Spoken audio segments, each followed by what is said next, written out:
یہ مال، یہ اولاد، سب کچھ اسی کی دی ہوئی نعمت ہے۔ جب وقت آئے وہ لینا چاہے تو اسے صحیح سلامت واپس کر دینا ایک امانت دار کی سب سے بڑی امانت داری۔ ہم امین ہیں، امانت لے کر بیٹھے ہیں، جب وہ چاہے گا دین کے لیے اگر قربان دینے کی باری آئے، ہمیں اس کے لیے ہچکچانا نہیں ہے، ہمیں اس کے لیے ہمہ وقت تیار رہنا ہے۔ اور ایک پیغام کربلا کے میدان سے امام حسین نے دیا، وہ یہ ہے کہ کبھی بھی شریعت مطہرہ کے لیے کسی کے ساتھ آپ صلح نہیں کر سکتے۔ شریعت مطہرہ کی پاسداری کے موقف اس پر آپ کسی سے صلح نہیں کر سکتے ہو۔ جہاں شریعت کی پامالی کی باری آئے وہاں کسی سے صلح نہیں ہو سکتی ہے۔ اگر اپنے سب کچھ قربانی کرنے کی باری آئے وہ تو قربان تو کر دیا جا سکتا ہے، لیکن اسلام خطرے میں ہو اس کو کبھی بھی برداشت نہیں کیا جا سکتا ہے، اور صبر کے دامن کو ہاتھ سے چھوٹنے نہ دیا جائے۔ کیسے ظالم تھے کہ نبی اور آل نبی پر درود بھی پڑھے، کیسے ظالم تھے، اس لیے کہ ہماری نماز مکمل تب تک نہیں ہے جب تک ہم نبی اور آل نبی پر درود نہ بھیجیں۔ جمعہ کے دن خطبہ جب تک نہ نبی اور آل نبی پر خطبہ دیں تب تک ہماری نماز مکمل نہیں۔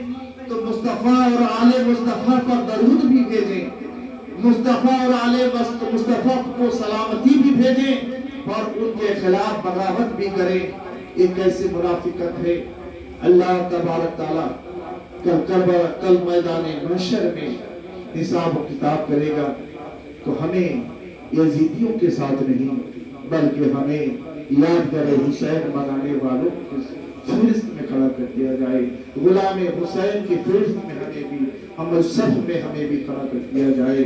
یہ اللہ تبارک تعالیٰ کی بارگاہ بھی یہ دعا ہے کہ مصطفیٰ جان رحمت صلی اللہ علیہ وسلم کی شریعت مطہرہ کے مطابق اپنی زندگی کو گزارے، اور امام حسین اور حسین کے گھر والوں کی یادگار ہم ہر سال بناتے ہیں۔ لوگ آج کہتے ہیں کہ یار تعزیہ بنانا حرام ہے، تعزیہ بنانا حرام ہے۔ کچھ لوگوں نے آ کر پوچھا لال بگان والوں نے کہ کوئی مفتی نے کہا کیا ہے کہ تعزیہ بنانا حرام۔ ہم کہا یار تعزیہ بنانا حرام ہے، اگر ثابت کر دے تو 1 لاکھ روپیہ میرے طرف سے۔ جاندار شے کی تصویر بنانا اسلام میں حرام ہے۔ جاندار شے کے مطلب انسان کی تصویر، گھوڑے کی تصویر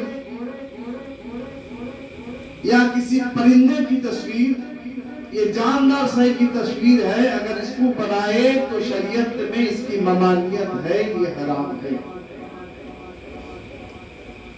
اور یہ ہے کہ نقل قبر بنانا یہ بھی حرام ہے۔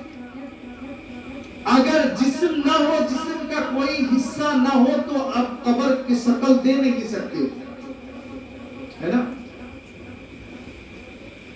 یعنی جسم کہیں اور ہے، آپ نے اس کے یادگار میں کہیں پر دوسرا قبر بنا لیا، یہ اسلام میں جائز نہیں۔ آپ کو یاد ہوگا کہ یہاں پر سلام پور والے جب تعزیہ لے کر آتے تھے وہاں پر کبھی کسی سال میں یہ بھی قبر کا نقشہ بنا کر لے کر آتے تھے۔ میرے والد محترم ہر وقت انہیں ڈالتے تھے کہ اس کو نکالو یہاں سے، یہ حرام ہے، سراسر حرام ہے۔ اور گزشتہ سال بھی اپنی ان کے غلطیوں کی وجہ سے کچھ بھی ہو انہوں نے قبر بنا لیا۔ رات میں ہم لوگ جب وہاں پر پہنچے، مزار بھی تھا میرے ساتھ، میں نے وہاں دیکھا کہ انہوں نے مزار میں تعزیہ میں اندر قبر کا نقشہ بنا لیا ہے، تو اسی سنگ اٹھا کے وہاں سے الگ کیا گیا، پھر تعزیہ شریف کو مکمل طور پر ٹھیک کیا گیا۔ تو جو شریعت میں حرام ہے اسی آپ حرام کو آپ اتنے، ارے میں یار ان لوگوں کی عادت ایسی پڑ گئی کہ جہاں عید الاضحیٰ جانے کے بعد سے یہ شروع ہو جاتے ہیں، بقرعید کی نماز کے بعد سے ہر جمعہ ان کا یہی ورد ہوتا ہے، یہی ہوتا ہے کہ تعزیہ بنانا حرام، تعزیہ مت بناؤ۔ ہمیں یہاں تعزیہ بنانا جاندار شہید کی نقصان تو نہیں بنا رہے ہیں، تعزیہ وہی ہے جو امام حسین پاک رضی اللہ تعالیٰ عنہ کے مزار مقدس کا نقشہ ہے، تو جاندار تو نہیں ہے۔ مدینہ شریف کا نقشہ ہم گھر میں رکھتے ہیں کہ نہیں رکھتے ہیں؟ گھر گھر میں ہوتا ہے۔ مکہ مکرمہ کا نقشہ رکھتے ہیں، اگر یہ جائز ہے کربلا کا نقشہ بھی ہم گھر میں رکھتے ہیں۔ اگر یہ نقشہ رکھنا جائز ہے تو یہ نقشہ بنانا بھی جائز ہے، اس میں کوئی حرج نہیں ہے۔ اب رہی بات نقشہ بنائے ہم تو روضہ امام حسین کے مطابق بنائے، یادگار حسین بنائے، روضہ کا نقشہ نہ بنا کر اگر تاج محل بنائے تو یادگار شاہجہاں کی ہوگی، اگر تاج محل کا نقشہ بنائے تو یادگار ممتاز کی ہوگی، امام حسین کی تو آج یادگار نہیں بنا رہے ہو۔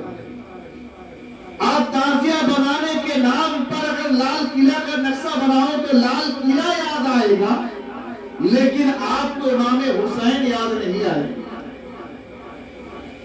یہ کافر بھی جب یادگار مناتا ہے تو وہ بھی اگر مورتی لے کر آتا ہے جس کی یاد مناتا ہے تو اسی کا مورتی ہوتا ہے نا۔ ہم تو مورتی نہیں بناتے ہیں، یادگار مناتے ہیں جو ان کے روضے کا نقشہ ہو۔ بہرحال بہت خوشی کی بات ہے کہ اس سال جہاں تک میرے معلومات کا سوال ہے، جہاں تک دیکھے ہیں اکثر و بیشتر جو ہے روضہ امام حسین کا نقشہ ہی بنانے ہیں۔ انشاءاللہ آگے چل کر اور سدھریں گے، اس لیے کہ ڈھول کو بند کر دیا گیا، اس لیے بند کر دیا گیا کہ جتنا زیادہ اکثر خرافات جو ہوتے ہیں اسی ڈھول کی وجہ سے ہوتے ہیں۔ نوجوان ڈانس کرتے ہوئے نظر آتے ہیں، جنہیں کوئی شعور نہیں ہے وہ بھی شریک ہوتا ہے، اور شراب پی کر بھی شریک ہوتے ہیں، خرافات زیادہ شمار ہو جاتے ہیں۔ اس لیے تو ہم خرافات کو ہٹانا چاہیں تو خرافات کو ہٹا بھی سکتے ہیں، خرافات کو ہٹائیں اور جو صحیح معنوں میں یادگار منانے کا جو طریقہ ہے اسی طریقے سے ہم یادگار حسین منائیں۔ ہمارا منشا ہی ہے، میں یار اگر یادگار نہ منائیں گے تو کل جا کر کوئی امام حسین کو جانے گا کیسے؟ اگر یادگار نہ مناؤ گے کل آگے چل کر آپ کا بچہ وہ یادگار منانا ہی بھول جائے گا۔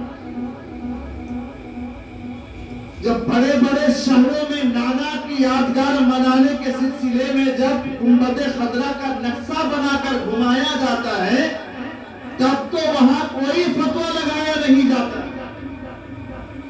اب یہ ان کا پیترا شروع ہو جاتا ہے کہ بناؤ ایک جگہ پر رکھو، گھمانا کیسا ہے ہوتا ہے نا، یہ بھی سوال کرتے ہیں، تو تم وہاں کیوں نہیں رکھتے؟ جب شہروں میں گنبد خضرا کا نقشہ بنا کے باعزت اسے پروسیسن کے ساتھ لے کر جایا جاتا ہے۔ ہاں اگر بے حرمتی ہو تو ہم سے روک سکتے ہو، اگر بدتمیزی ہو تو وہ ممانعت ہے، مگر جب باعزت باادب لے کر جایا جائے تو اس میں ممانعت کی کوئی گنجائش نہیں ہے۔ جب گنبد خضرا کو باعزت باادب لے کر جا سکتے ہو، اگر وہ جائز ہے تو نانا کا جائز ہے تو نواسا کا بھی ناجائز ہے۔ اللہ تبارک تعالیٰ ہمیں شریعت مطہرہ کے دائرے میں رکھ کر یادگار امام حسین منانے کی توفیق عطا فرمائے۔ یہ محمد سے وفات ہوئے تو ہم تیری ہیں، یہ جہاں چیز ہے کیا لوح قلم کیے ہیں۔ وآخر دعوانا الحمدللہ رب العالمین، آمین آمین بجاہ سید المرسلین۔